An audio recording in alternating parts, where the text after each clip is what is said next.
حضرت في لقاء مع شبكة نساء متضامنات فيدرالية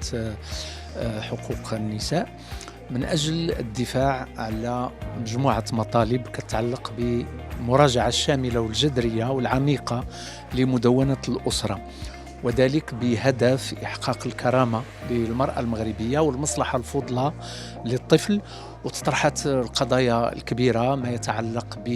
بمنع تزويج الطفلات، ما يتعلق باقتسام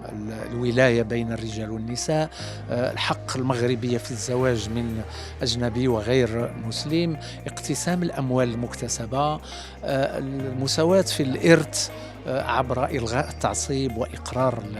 الوصية، ثم كذلك الحضانة وحق المرأة في أنها تبقى حاضنة رغم الزواج ديالها.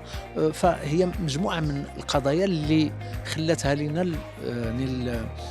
النسخة السابقة اللي بانت الثغرات ديالها من بعد 19 سنة من الممارسة، كما بان بأن التحولات ديال المجتمع المغربي كتقتضي الملائمة ديال النص المدونة مع الواقع من جهة، ثم مع الدستور من جهة أخرى، لأن دستور 2011 تجاوز المدونة وجعل أنه من الضروري الملائمة مع الدستور.